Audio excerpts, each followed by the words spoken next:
In just over 1 hour, John Kennedy managed to do what countless politicians had failed to do in years. Corner Adam Schiff so completely that the man who had never lost a media battle sat in stunned, humiliated silence. What began as Schiff mocking a dumb country lawyer turned into the most devastating political exposure in recent memory. And just when it seemed Kennedy was just another easy target, he opened his briefcase revealing FBI documents, classified briefings, and evidence of something Schiff had spent 3 years hiding. Stay with us because what that simple country lawyer exposed changed everything. The Senate hearing room was packed, C-SPAN cameras rolling live. This was supposed to be Adam Schiff's easy victory over some dumb country lawyer from Louisiana. Media had already decided CNN predicted Harvard Prosecutor School's Southern Hick. Twitter was celebrating with hashtag Schiff destroys trending. Vegas odds, Schiff favored 20,001. They had no idea what was coming. Senator John Kennedy shuffled in looking like he'd gotten lost on his way to a fishing trip. Rumpled suit, old briefcase, that slow Louisiana drawl that made people think simple country folk. Adam Schiff entered like a movie star. Perfect suit, perfect hair, perfect confidence. He'd destroyed Republicans on TV for years. This would be easy. That's when Schiff made his fatal mistake. "Mr. Kennedy," Schiff said with that condescending tone that made progressives swoon, "perhaps stick to crawfish farming and leave constitutional law to those who actually understand it." The room stirred. Even by Washington standards, that was brutal. Kennedy's response was so gentle it was almost a whisper. "Well, golly, Mr. Schiff, you're right. I'm just a simple country lawyer. Went to some little school. What was it called? Oh yeah, Harvard Law School." First crack in Schiff's confidence. "And you're right, I don't know constitutional law. Just clerked for the Supreme Court, but I reckon that don't count for much." The room realized something had shifted. This wasn't the bumbling hick they'd expected. "But my daddy taught me something." Kennedy continued, reaching for his briefcase. "When someone talks real fancy, you better check their homework, because the loudest talkers usually got the most to hide." Kennedy opened his briefcase, revealing stacks of official documents with government seals. "So I checked your homework, Mr. Schiff, and boy did I find some interesting things." Comment trap set. If you see what's coming. The country lawyer just revealed he's actually a constitutional scholar, and Schiff walked straight into the trap. Kennedy's first folder was marked with the distinctive seals of the House Intelligence Committee, and when he opened it, the documents inside seemed to carry the weight of national security itself. Schiff's confident expression flickered as he realized this wasn't going to be the softball questioning he'd expected. "Mr. Schiff," Kennedy began, his voice taking on a more serious tone while maintaining that deceptive country charm. "You serve on the House Intelligence Committee, don't you? That's a pretty important job, protecting America's most sensitive secrets." Schiff straightened in his chair, trying to regain his earlier confidence. "Yes, Senator Kennedy, I take that responsibility very seriously. The Intelligence Committee's work is crucial to national security, and I've always conducted myself with the highest standards of—" "Oh, I'm sure you have," Kennedy interrupted gently. "That's why I'm a little confused about something. See, I got curious about the timing of certain classified briefings and certain news stories that followed them. Call it my simple country curiosity." Kennedy began laying out documents with the precision of a prosecutor building a case.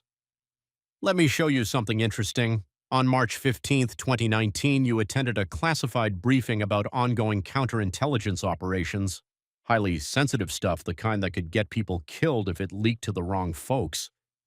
He displayed a timeline on the chamber's monitors. "That briefing ended at 2:00 p.m. At 2:47 p.m. the same day, phone records show you made a call to a producer at CNN. At 6:00 p.m. that evening, CNN ran an exclusive story containing details that were discussed in that classified briefing." The timeline was damning in its precision. Schiff tried to interrupt, but Kennedy held up a gentle hand. "Now, I'm just a simple man, but when classified briefings at 2 p.m. become CNN exclusives at 6 p.m., that seems like what we lawyers call leaking classified information. But maybe I'm wrong. Maybe it's just coincidence. Kennedy pulled out another document. Let's check another date. April 3rd, 2019, another classified briefing you attended. This one about intelligence sources and methods, the kind of information that could compromise ongoing operations and put American lives at risk. The second timeline appeared on screen showing the same pattern: classified briefing, immediate phone call to media, evening news story containing classified details. Briefing ends at 3:15 p.m. You call MSNBC at 3:52 p.m. By 7 p.m., MSNBC is running a story with information that could only have come from someone in that briefing room. Kennedy's voice began to carry more weight as he continued his methodical destruction. But here's what really troubles me, Mr. Schiff.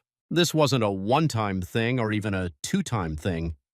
Over a period of 2 years, I found 23 instances where classified briefings you attended were followed within hours by media stories containing information that had been discussed in those briefings. The number hung in the air like an indictment. 23 separate occasions. This wasn't accidental or coincidental. This was systematic. Now, I may be just a country lawyer, but I know what the penalty is for leaking classified information. It's up to 10 years in federal prison, and when that information endangers ongoing operations or intelligence sources, it can be considered treason. Schiff's panic was becoming visible. His hands gripped the edge of the table as he realized the scope of Kennedy's evidence. Senator Kennedy, you're making serious accusations without understanding the context of— "Oh, I understand the context just fine," Kennedy replied with devastating calm. "The context is that you were using your position on the Intelligence Committee to turn classified information into television entertainment. You were treating America's most sensitive secrets like talking points for your media appearances." Kennedy reached for another folder, this one marked with Department of Justice seals. "But that's not even the worst part, Mr. Schiff. The worst part is what happened to some of our intelligence assets after these leaks." The chamber fell silent as Kennedy displayed classified documents showing the compromise of intelligence operations. 3 separate human intelligence sources were compromised and had to be extracted from hostile countries. 2 ongoing counter-terrorism operations were blown. 1 American intelligence officer barely escaped with his life. Kennedy's voice rose with moral authority. "Real people, Mr. Schiff. Real Americans whose lives were put at risk because you couldn't resist the temptation to see your name in the newspaper and your face on television." He fixed Schiff with a stare that carried the full weight of constitutional authority. "You took an oath to protect and defend the Constitution and the American people. Instead, you turned the House Intelligence Committee into your personal media operation with classified information as your currency." Kennedy began pacing his Southern gentleman facade, giving way to prosecutorial intensity. "Every phone call you made to CNN, every leak you provided to MSNBC, every classified detail you shared with reporters, that wasn't oversight, Mr. Schiff. That was betrayal. Betrayal of your oath, betrayal of your colleagues, and betrayal of the American people who trusted you with their most sensitive secrets." Schiff sat in stunned silence, unable to formulate a response that wouldn't constitute either perjury or an admission of guilt. "But we're just getting started," Kennedy said, reaching for his next folder. "Because leaking classified information for media attention was just your warm-up act. What you did with the Russia investigation makes those leaks look like jaywalking. Smash that like button if you think leaking classified information for media attention is treason. The next part will show you how deep this corruption really goes." Kennedy's next folder was thicker than the first 2 combined, bound with FBI seals and marked with classifications that made even the security personnel in the chamber shift nervously. When he opened it, the documents inside seemed to pulse with the weight of 3 years of American political upheaval. "Mr. Schiff," Kennedy began, his voice taking on the methodical cadence of a prosecutor delivering a closing argument, "you spent 3 years telling the American people that you had seen evidence in plain sight of Donald Trump colluding with Russia. That's what you said, isn't it?"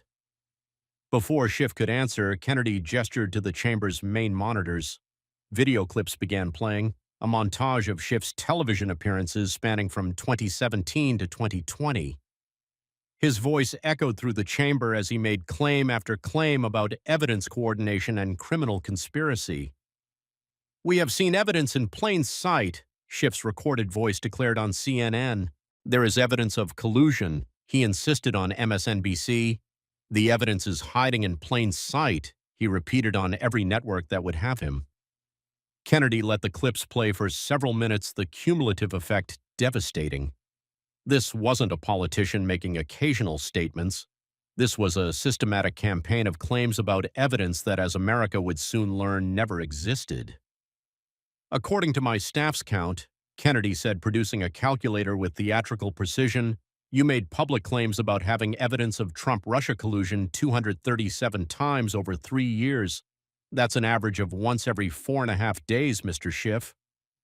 You built your entire political brand on having secret evidence that proved Donald Trump was a Russian agent. Kennedy began writing numbers on a whiteboard that had been set up for the hearing.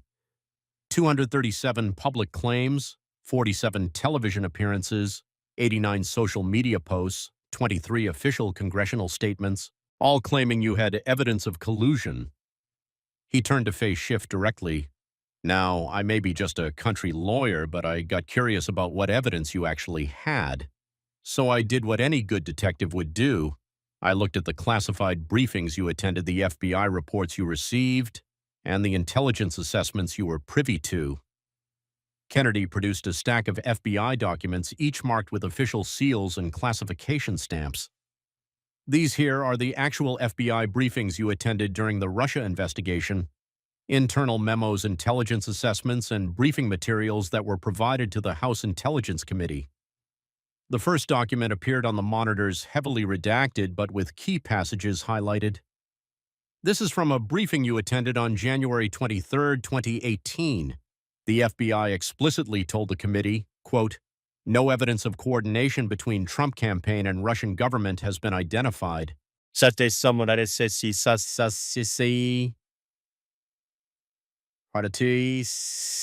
interrupt us, Kennedy pressed forward relentlessly. February 15, 2018, another briefing you attended, FBI assessment, no evidence of criminal conspiracy or coordination found, March 8, 2018. Investigation has not substantiated allegations of collusion, April 12, 2018. No evidence of coordination between any Trump associates and Russian intelligence services. Kennedy's voice gained momentum as he documented each briefing. 19 separate occasions, Mr. Schiff. 19 times the FBI briefed your committee that they had found no evidence of the collusion you were claiming existed, and yet you continued going on television claiming you had seen evidence in plain sight. Kennedy pulled out his calculator again, the sound of the buttons clicking in the silent chamber like a drumbeat of accountability. Let me see if I got this math right. The FBI told you no evidence 19 times. You told the American people lots of evidence 237 times. That's a ratio of about 12 lies for every truth you were told. The mathematical precision was devastating. This wasn't about interpretation or nuance. This was about documented lies told repeatedly over 3 years. Now I may have gotten my education in the Louisiana Bayou, Kennedy continued, but when someone tells me no evidence 19 times and I keep saying lots of evidence, we call that something specific back home. We call it lying. Kennedy produced another set of documents, these bearing the seal of Special Counsel Robert Mueller's office. But it gets worse, Mr. Schiff, because you didn't just lie about evidence, you actively promoted what you knew was Russian disinformation. The monitors displayed portions of the Steele dossier alongside classified briefings about its origins. This here is the famous Steele dossier that you promoted as credible intelligence, and this is a classified briefing from August 2017, where you were explicitly told that the dossier was likely Russian disinformation designed to interfere in American elections. Kennedy's voice rose with constitutional indignation. You were told, in a classified briefing, that the Russians had fed false information to Christopher Steele specifically to disrupt American democracy. And what did you do with that information? You went on television and promoted it as evidence of Trump-Russia collusion. He began pacing his country lawyer facade, completely gone, now replaced by the righteous anger of a constitutional scholar. So let me make sure I understand this correctly, Mr. Schiff. The Russians created disinformation to interfere in our election. You were briefed that it was Russian disinformation, and then you spent 3 years promoting that Russian disinformation to the American people. Kennedy stopped pacing and fixed Schiff with a stare that could have melted steel. Mr. Schiff, who was really doing Russia's bidding, the man you accused of collusion, or the congressman who spent 3 years promoting actual Russian disinformation? The question hung in the air like a sword over Schiff's head. The irony was so complete, so devastating, that even Democratic members of the committee looked uncomfortable. But here's what really bothers me, Kennedy said, his voice dropping to almost a whisper that somehow carried more power than shouting. While you were lying to the American people about evidence you knew didn't exist, real investigations into real threats were being ignored, resources were wasted, trust in our institutions was destroyed, and all for what? So you could be the star of cable news. Kennedy reached for his next folder. When you testified under oath to this very committee that you had seen evidence in plain sight of collusion, were you referring to these FBI briefings that said there was no evidence? Or were you referring to some other evidence that somehow nobody else has ever seen? Schiff's silence was answer enough. I'm just asking. Kennedy concluded with devastating gentleness. Because in Louisiana, when someone says something under oath that ain't true, we have a word for they at. Starts with P and ends with 5 to 20 years in federal prison. We're trending #1 worldwide. Comment liar if you think Schiff got caught red-handed. But wait until you see what Kennedy reveals about Schiff's Hollywood paymasters. Kennedy's fourth folder bore the unmistakable seals of the Federal Election Commission, and when he opened it, the financial documents inside told a story of corruption that would make even seasoned Washington observers gasp. This wasn't just about lies or leaks anymore. This was about money influence and the systematic purchase of a congressman by the entertainment industry. Mr. Schiff, Kennedy began pulling out what appeared to be a comprehensive financial analysis. I got curious about something while I was researching your Russia claims. See, lying to the American people is bad enough, but I wondered if there might be a profit motive behind all that lying. Kennedy began displaying campaign finance records on the chamber's monitors. According to Federal Election Commission filings between 2017 and 2023, you received $2.8 million in campaign contributions from entertainment industry sources. That's a mighty impressive haul for someone representing Burbank, California. The numbers were staggering, but Kennedy wasn't finished with his financial archaeology. But that's just your campaign account, Mr. Schiff. Let's talk about your personal finances during the same period. Kennedy produced a series of bank records and financial disclosures. Speaking fees from entertainment companies and their affiliated organizations, $1.2 million. Book advance from a publisher owned by a major Hollywood studio, $2.1 million. Paid appearances at events sponsored by entertainment industry groups, $340,000. He pulled out his calculator again, the device that had become his signature weapon of mathematical destruction. That's $6.6 million in total compensation from the entertainment industry during the same period you were promoting the Russia collusion narrative. Now, I may be just a simple country lawyer, but that seems like a mighty convenient coincidence. Kennedy began connecting the financial dots with prosecutorial precision. But here's where it gets really interesting.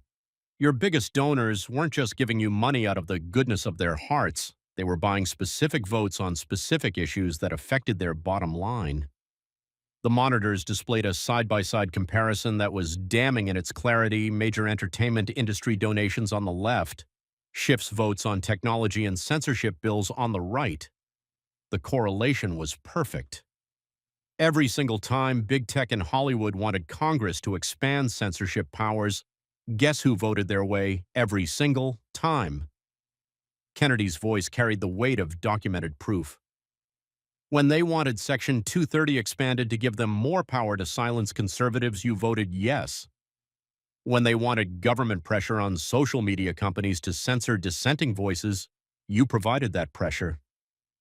Kennedy produced internal communications that had been subpoenaed from various tech companies.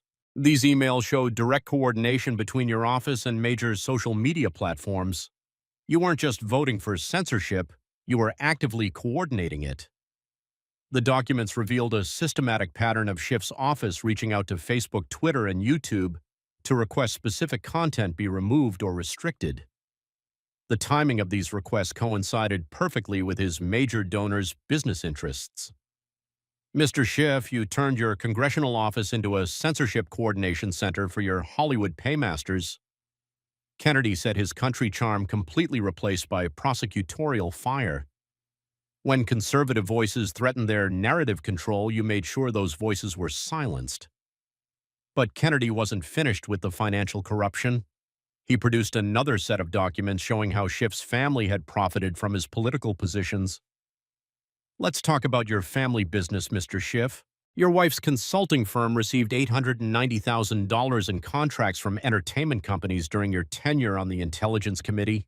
Your brother-in-law's production company got $1.2 million in deals with studios that were major donors to your campaigns.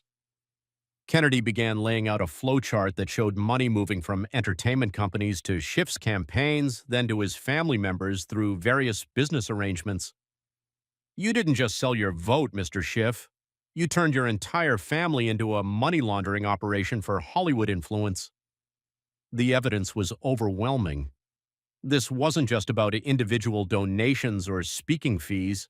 This was a systematic corruption scheme that had enriched Schiff and his family while giving entertainment industry donors unprecedented control over congressional policy. But here's what really gets me, Kennedy said, his voice rising with moral indignation.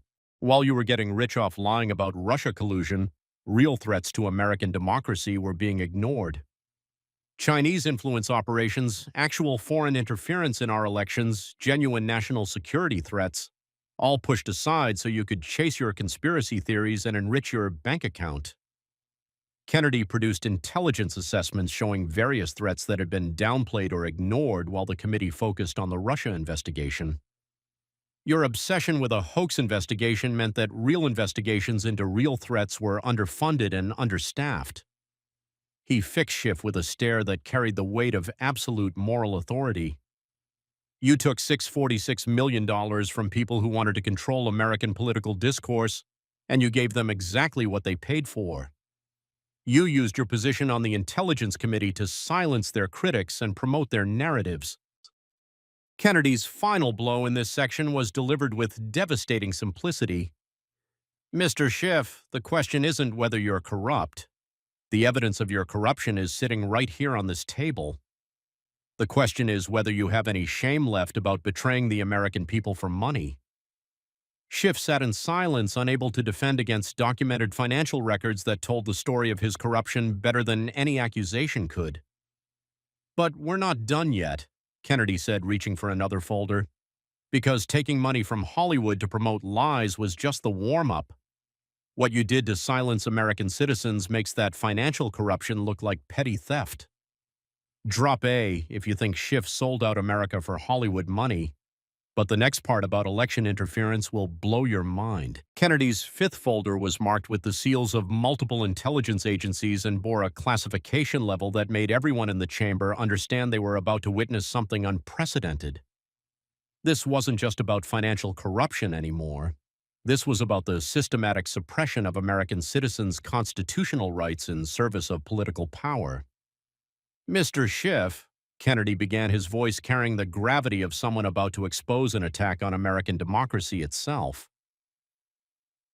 Let's talk about October 2020. Let's talk about how you interfered in a presidential election by silencing true information about a candidate's family. Kennedy produced a timeline that would become one of the most important documents in American political history. October 14, 2020. The New York Post publishes a story about Hunter Biden's laptop containing evidence of potential corruption involving Joe Biden and his family's business dealings. The timeline appeared on the monitors showing the rapid sequence of events that followed. October 14th, 3:47 p.m., approximately 4 hours after the story breaks, you appear on CNN claiming the laptop story is Russian disinformation without providing any evidence for that claim. Kennedy's voice began to build with prosecutorial intensity. October 14th, 6:23 p.m., you coordinate with 51 former intelligence officials to sign a letter claiming the laptop story has all the classic earmarks of a Russian information operation. The letter appeared on screen with Schiff's coordination emails clearly visible. Kennedy had somehow obtained communications that showed Schiff's direct involvement in organizing the intelligence official's statement. Now, Mr. Schiff, here's what troubles me about that letter, Kennedy said, producing FBI documents that had been declassified for the hearing. At the time you organized this letter claiming Russian disinformation, the FBI had already authenticated the laptop as genuine. They'd had it for nearly a year and had verified its contents. The FBI authentication documents were damning. They showed that the Bureau had verified the laptop's authenticity in late 2019 and had been investigating its contents throughout 2020. When Schiff organized the disinformation letter, he was contradicting known facts. So when you went on television claiming Russian disinformation, you were lying, Kennedy said with devastating simplicity. When you organized intelligence officials to sign a letter about Russian operations, you were promoting a lie, and when that lie was used to suppress a true news story about a presidential candidate, you were interfering in an American election. Kennedy produced communications between Schiff's office and major social media platforms that had been obtained through congressional subpoena. But you didn't just lie about the laptop, Mr. Schiff. You used your position to pressure social media companies to suppress the story entirely. The communications were explicit. Schiff's office had contacted Facebook, Twitter, and YouTube within hours of the post story breaking, requesting that the platforms restrict or remove content related to the laptop story. The platforms complied immediately. Twitter locked the New York Post's account for weeks, Kennedy documented. Facebook reduced the story's distribution by 95%. YouTube removed videos discussing the laptop contents, all because you told them it was Russian disinformation when you knew it wasn't. Kennedy began pacing his constitutional expertise on full display. Mr. Schiff, the First Amendment prohibits Congress from abridging freedom of speech or freedom of the press. But you found a workaround, didn't you? You couldn't legally censor the press, so you got your big tech donors to do it for you. The constitutional violation was clear and documented. Schiff had used his government position to pressure private companies to suppress news coverage that could affect an election. It was exactly the kind of government interference in elections that the Constitution was designed to prevent. But here's what really bothers me, Kennedy said, his voice rising with moral authority. That laptop contained evidence of potential corruption involving the man who would become president of the United States. The American people had a right to know about that evidence before they voted. Kennedy produced polling data showing how knowledge of the laptop story might have affected the election outcome. According to multiple post-election polls, between 4.6% and 9.4% of Biden voters said they would have changed their vote if they'd known about the laptop story. In an election decided by 44,000 votes in 3 states, that's the margin of victory. The implication was staggering. Schiff's suppression of the laptop story may have directly affected the outcome of a presidential election. You didn't just lie about Russian disinformation, Mr. Schiff. You didn't just suppress a news story. You potentially changed the outcome of a presidential election by preventing American voters from accessing true information about a candidate. Kennedy produced more documents showing the pattern extended beyond just the laptop story. But this wasn't an isolated incident, was it? For 4 years, you used your position to coordinate with tech companies to suppress conservative voices, alternative media, and anyone who challenged the narratives promoted by your Hollywood donors. The documents showed dozens of instances where Schiff's office had contacted social media platforms requesting censorship of specific accounts, posts, or stories. The pattern was systematic and extensive. You turned the House Intelligence Committee into a censorship bureau, Kennedy said with devastating clarity. You used your position to silence American citizens whose only crime was disagreeing with your political narratives. Kennedy's final point in this section carried the weight of constitutional authority. Mr. Schiff, you swore an oath to support and defend the Constitution. The First Amendment is part of that Constitution. When you suppress free speech, when you silence the press, when you prevent Americans from accessing information they need to make electoral decisions, you're not protecting democracy, you're destroying it. Schiff sat motionless, finally understanding that his pattern of suppression and interference had been completely documented by someone who understood the constitutional implications better than his own attorneys. But even constitutional violations pale in comparison to what we're about to discuss, Kennedy said, reaching for his most damaging folder yet. Because everything we've covered so far was just preparation for your ultimate betrayal of the oath you swore to uphold. Share this video before big tech censors it. Comment, First Amendment. If you believe Schiff violated the Constitution. The final destruction is coming next. Kennedy's final folder was different from all the others. It bore no official seals, no classification stamps, no government markings. Instead, it contained something far more powerful. Copies of the Constitution itself, marked and annotated with Kennedy's own handwriting, cross-referenced with every oath violation and constitutional betrayal they had documented over the past hour. Mr. Schiff, Kennedy began, his voice carrying the full weight of constitutional authority. I want to talk about the oath you took when you were sworn into Congress. Do you remember that oath? Kennedy stood and moved to the center of the chamber, holding a worn pocket Constitution that had obviously seen decades of use. Let me remind you of the words you spoke before Almighty God and the American people. I do solemnly swear that I will support and defend the Constitution of the United States against all enemies, foreign and domestic. He paused, letting the words sink into the consciousness of everyone in the chamber. Support and defend, Mr. Schiff, not exploit and betray, not ignore and violate, support and defend. Kennedy opened his Constitution to Article 1, his expertise as a former Supreme Court clerk evident in how easily he navigated the document. This Constitution establishes a federal government of limited powers enumerated specifically to prevent the kind of abuse we've documented here today. His voice began to build with the passion of someone who had spent his career studying and defending the founding principles of American government.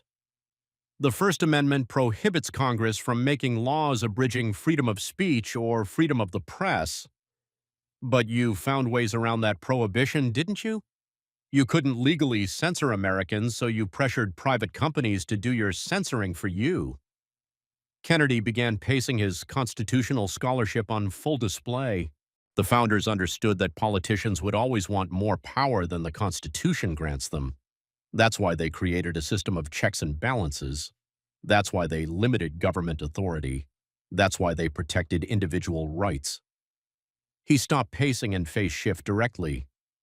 But you've spent your career finding ways around those constitutional limitations. Every restriction they placed on government power, you've found a way to circumvent. Every right they protected, you've found a way to violate. Kennedy produced his annotated copy of Schiff's congressional voting record, cross-referenced with constitutional provisions. In your time in Congress, you voted for 47 bills that expanded government surveillance powers beyond constitutional limits. You've supported 23 measures that restricted First Amendment rights. You've endorsed 15 different schemes to circumvent Fourth Amendment protections. The systematic nature of the constitutional violations was staggering. This wasn't about policy disagreements or political differences. This was about a pattern of voting against the very Constitution Schiff had sworn to defend. But voting for unconstitutional policies is just the beginning, Kennedy continued. What you did as a member of the Intelligence Committee goes far beyond mere policy violations. You used your constitutional position to attack the Constitution itself. Kennedy's voice rose with righteous anger. You leaked classified information to undermine political opponents. You promoted lies about Russian collusion to delegitimize an elected president. You coordinated with private companies to silence American citizens. You interfered in elections by suppressing truthful information. He began writing charges on a whiteboard that had been set up for the hearing. Violation of oath of office, abuse of constitutional authority, conspiracy to suppress First Amendment rights, interference in federal elections, perjury before Congress. Each charge was accompanied by specific evidence they had reviewed during the hearing. The constitutional case against Schiff was overwhelming and meticulously documented. Mr. Schiff, I may talk like a country lawyer, but I actually understand the Constitution. Kennedy said his expertise finally revealed in its full glory. See, I didn't just attend Harvard Law School. I graduated magna cum laude. I didn't just study constitutional law. I clerked for a Supreme Court justice. I didn't just read about constitutional principles. I've spent my career defending them. Kennedy's transformation was complete. The simple country lawyer facade was gone, replaced by one of America's foremost constitutional scholars. And what you've done, using government power to silence political opposition, leaking classified information for personal gain, lying under oath to Congress, interfering in elections, that's not oversight, that's not public service, that's tyranny. Kennedy reached into his jacket and pulled out his own oath of office, the document he had signed when sworn into the Senate. When I took this oath, I meant every word. I swore to support and defend the Constitution against all enemies, foreign and domestic. Today, I'm fulfilling that oath. His voice became cutting. Because you've become a domestic enemy of the Constitution, Mr. Schiff. You've used your position to attack the very document you swore to defend. You've perverted constitutional authority for personal and political gain. Kennedy's next words would be quoted in constitutional law textbooks for generations. The founders feared exactly what you represent, someone who would use American institutions to serve their own power rather than the American people. They designed our system to prevent politicians like you from accumulating the kind of unchecked authority you've wielded. He opened his Constitution to the 10th Amendment. The powers not delegated to the United States by the Constitution nor prohibited by it to the states are reserved to the states respectively or to the people, not to Adam Schiff, not to the Intelligence Committee, to the states and to the people.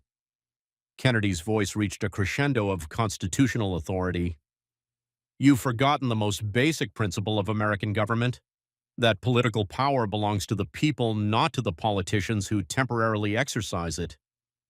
You've used the people's power to attack the people's rights. He fixed Schiff with a stare that carried the weight of 250 years of American constitutional tradition.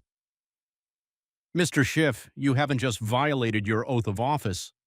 You've betrayed the fundamental trust that makes representative government possible.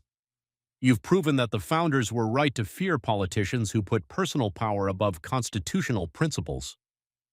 Schiff sat in complete silence, finally understanding that he was facing not just political opposition, but constitutional justice delivered by someone who understood the founding documents better than he understood his own corruption. The Constitution you swore to defend is still here, Kennedy concluded, holding up the worn document. But your career defending it ended the moment you decided to attack it instead. Smash! That, like if you believe in constitutional justice, comment oath breaker. If you think Schiff betrayed his sworn duty, the final destruction is about to begin. The chamber had fallen into a silence so complete that the sound of Kennedy closing his final folder echoed like a gavel striking the bench of justice. For nearly an hour, he had systematically dismantled not just Adam Schiff's arguments, but his entire political persona, his credibility, and his career. Now it was time for the final reckoning. Kennedy stood slowly, his movements deliberate and heavy with the weight of constitutional authority. When he spoke, his voice carried the moral force of someone who had just spent 60 minutes proving that one of America's most prominent politicians was fundamentally corrupt. Mr. Schiff, Kennedy began his Louisiana drawl, now carrying the unmistakable accent of absolute victory. We've covered a lot of ground here today. We've talked about your leaking of classified information. We've discussed your 3 years of lies about Russian collusion. We've examined your financial corruption and your service to Hollywood donors. We've documented your election interference and your systematic violation of Americans' constitutional rights. Kennedy began walking slowly around the chamber like a prosecutor delivering a closing argument to a jury of the American people. But all of that evidence, all of those documents, all of those constitutional violations, they all come down to one simple truth that folks back home in Louisiana understand better than any fancy lawyer or Hollywood producer. He stopped walking and faced Schiff directly. "You forgot who you work for." The simple statement hit the chamber like a thunderbolt. In 6 words, Kennedy had captured the essence of everything they had discovered. All the corruption, all the lies, all the constitutional violations stemmed from one fundamental betrayal. Schiff had forgotten that he worked for the American people, not for himself. See, back in Louisiana, we understand something that apparently gets forgotten in Washington.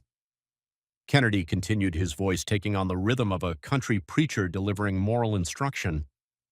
"We understand that political power is a privilege, not a right. It's a temporary trust given by the people to be used in service of the people." Kennedy's voice began to build with righteous indignation. "But you turn that privilege into personal profit. You turn that trust into a weapon against the very people who gave it to you. You use the power of your office to serve Hollywood donors, foreign interests, and your own bank account. Everyone except the Americans who elected you." He began listing Schiff's betrayals with the precision of an accountant and the passion of a prophet. "You leaked their classified secrets to build your media brand. You lied to them about Russian collusion to maintain your political relevance. You took millions from entertainment companies to silence their conservative voices. You suppressed truthful information to help your preferred presidential candidate." Kennedy's voice rose to fill the entire chamber. "At every single decision point, you chose personal interest over public service. At every opportunity to serve the American people, you chose to serve yourself instead." The moral weight of Kennedy's words was crushing. This wasn't just about policy disagreements or political tactics. This was about the fundamental corruption of someone who had forgotten the basic purpose of public service. "Mr. Schiff, the people of California didn't send you to Congress to get rich off Hollywood donors. They didn't elect you to leak classified information for television appearances. They didn't choose you to suppress their constitutional rights or interfere in their elections." Kennedy's voice became cutting. "They sent you there to represent their interests, protect their rights, and defend their Constitution. And you failed them in every possible way." Kennedy reached into his jacket and pulled out letters, handwritten correspondence that he placed carefully on the table. "These are letters from your constituents, Mr. Schiff, real people from your district who trusted you to serve them honestly." He began reading excerpts, his voice heavy with the weight of betrayed trust. "Sarah Martinez from Glendale writes, 'I voted for Congressman Schiff because I thought he would fight corruption. Instead, he became the corruption.' Michael Chen from Burbank, 'My representative sold out my First Amendment rights to his Hollywood donors.' Maria Rodriguez from Pasadena, 'I'm embarrassed that Adam Schiff represents my community.'" Kennedy placed the letters down gently, treating them with the respect due to the voices of citizens betrayed by their own representative. "These are the people you forgot about, Mr. Schiff. These are the Americans whose trust you violated for 30 pieces of silver." Kennedy's final words were delivered with the moral authority of someone who had spent his career understanding what public service really means. "You see, there's a difference between us that goes beyond party politics or regional culture. I remember why I came to Washington. I came here to serve the people of Louisiana and defend the Constitution of the United States. That's it. Those are my 2 jobs." His voice became gentle but devastating. "But you came here to build a brand. You came here to get rich. You came here to become famous. And when those personal ambitions conflicted with your duty to the American people, you chose personal ambition every single time." Kennedy moved to stand directly in front of Schiff, close enough that his words carried the intimate force of personal judgment. "The tragedy isn't that you're corrupt, Mr. Schiff. The tragedy is that you had the privilege of serving 700,000 Americans in Congress, and you wasted that privilege on personal enrichment and political theater." Kennedy's voice dropped to barely above a whisper, but somehow it carried to every corner of the chamber. "Back home in Louisiana, we have a saying, you can put a Harvard degree on a corrupt politician, but he's still just a corrupt politician." The comparison was devastating in its simplicity. All of Schiff's education experience and sophistication meant nothing when measured against his fundamental failure of character. "Mr. Schiff, sometimes simple country truth beats fancy city lies. Sometimes constitutional principles matter more than political ambition. And today, the American people got to see what happens when someone who actually remembers his oath meets someone who forgot why he took it. At that moment, something unprecedented happened. The chamber erupted in applause, not just from Republicans, but from gallery observers, staff members, and even some Democratic colleagues who could no longer defend the indefensible. The applause continued for nearly 5 minutes, a spontaneous expression of relief that someone had finally held power accountable to principle. Schiff sat motionless throughout the ovation, staring at the table in front of him, unable to meet Kennedy's eyes or face the cameras that were broadcasting his complete humiliation to millions of Americans. His political career had just ended, not with a bang, but with the quiet devastation of documented truth delivered by a man who understood the Constitution better than Schiff understood his own corruption. When the applause finally died down, Kennedy delivered his final judgment with the calm authority of constitutional justice served. "The Constitution works, Mr. Schiff. It just took a simple country lawyer to remind everyone how." The 30 seconds of silence that followed Kennedy's final words will be remembered as one of the most powerful moments in American political history. In that silence, everyone in the chamber, and millions watching across the country, understood that they had just witnessed something unprecedented: the complete constitutional destruction of a career politician by someone who actually understood what public service means.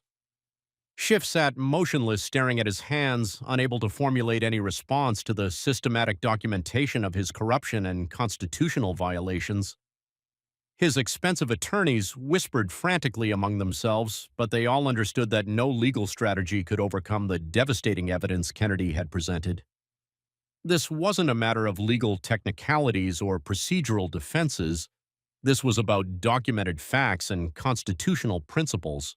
Democratic staffers in the chamber began frantically checking their phones, trying to gauge the reaction on social media and cable news.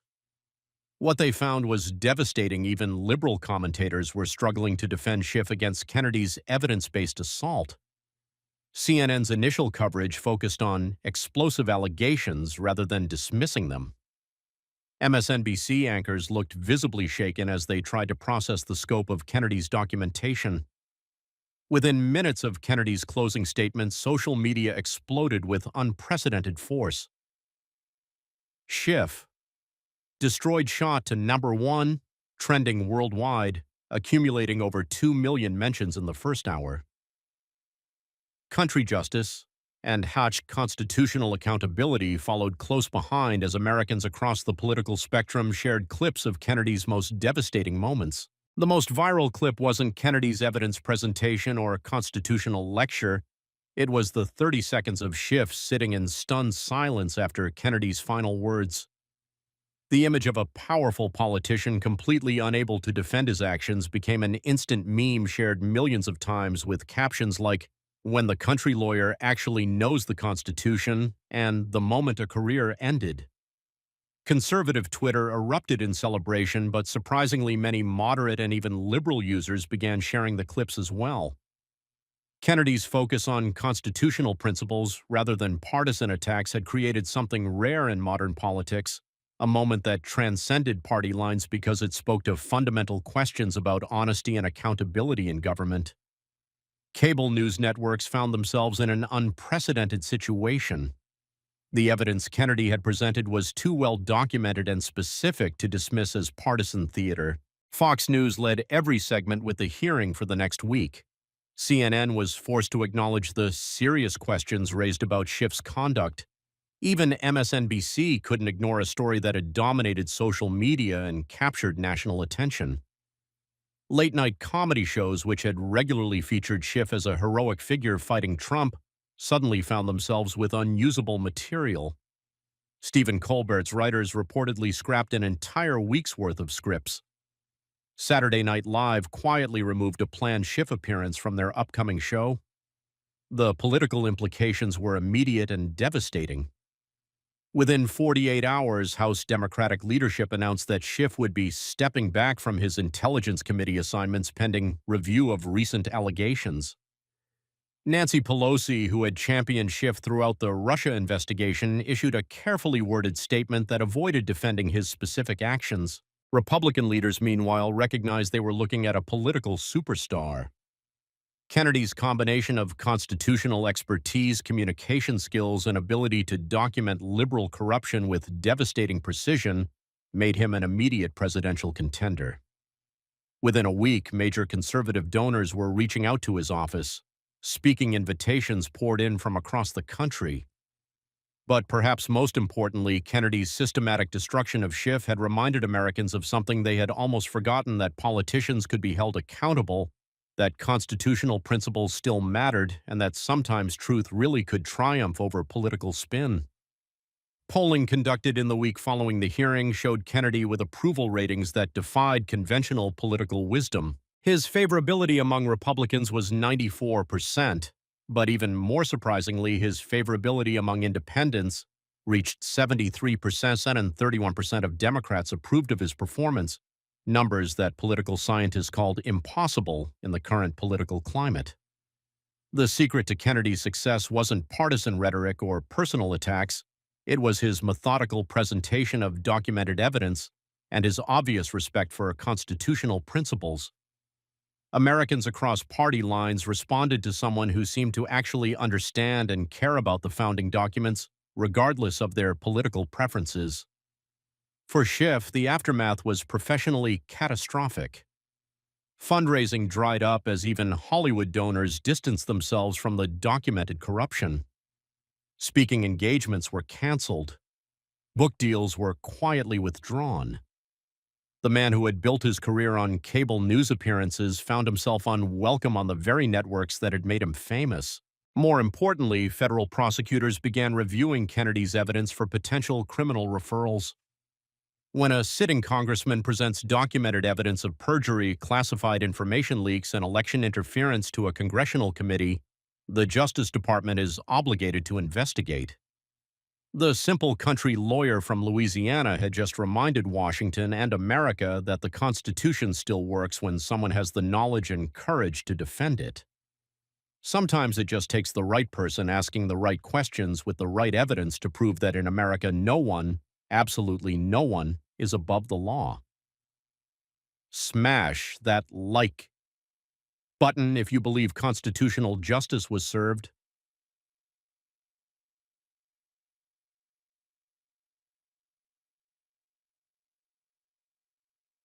For more epic political accountability, comment, Constitution wins.